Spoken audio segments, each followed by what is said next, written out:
Hello guys, welcome back to my channel. This is me Teja signing in from nowhere. Present time అయితే mid night అవుతుంది guys. ఈ టైంలో ఏం చేస్తున్నాను అని చూస్తున్నారు. ఏం లేదు గైస్, ఎంత పడుకుందాం ట్రై చేసినా నాకైతే నిద్ర రాకపోయేసరికి అలా సైకిల్ మీద ఒక 100 కిలోమీటర్ రైడ్ కొట్టేసి వద్దాం అని డిసైడ్ అయ్యాను.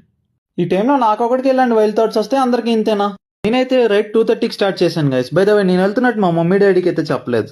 నాకైతే ఈ రైడ్ స్టార్ట్ చేసినప్పటి నుంచి ట్విస్ట్ మీద ట్విస్ట్ గైస్. అదేంటంటే ఊర్లో నుంచి బయటకు వచ్చేటప్పుడేమో కుక్కలు వెంటబండి, హైవేకి నాకేమో లారీ వాళ్ళు పక్క నుంచి వెళ్తుంటే ఆ గాలికి అయితే నా సైకిల్ అంతా ఊగిపోతుంది.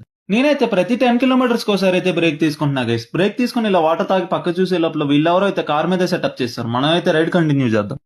Empty roads, peaceful mind, then posing to the camera and మురిసిఫైయింగ్ మై సెల్ఫ్.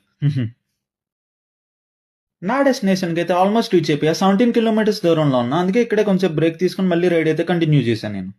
నేనైతే నా డెస్టినేషన్ కి రీచ్ అయిపోయాను గైస్. అక్కడే 1 అవర్ బ్రేక్ తీసుకుని ఫ్రెష్ అప్ అయ్యే లోపల మా మమ్మీ అయితే నేను ఇంట్లో లేనని చూసుకుని నాకైతే ఫోన్ చేసింది. ఎక్కడున్నారా అని అడిగితే నేనేమో ద్వారకా తిరుమల వచ్చానని చెప్పాను గైస్. మా మమ్మీ ఏమో కార్ మీద బండి మీద వెళ్ళానేమో అనుకుంది. అయితే నేను సైకిల్ మీద వచ్చాను అనేసరికి మా మమ్మీ అయితే shocked.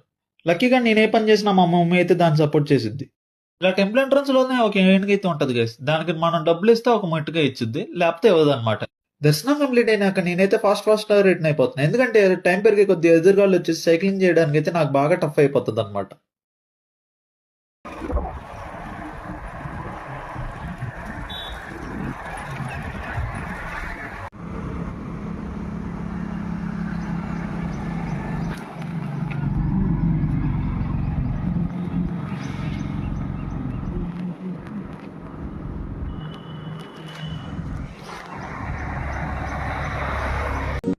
Finally reached the home. మా డాడీ అయితే నా గురించి ఒక హాఫ్ అన్ అవర్ నుంచి అయితే ఇంటి కింద వెయిట్ చేస్తున్నారంట. హౌ క్యూట్ కదా.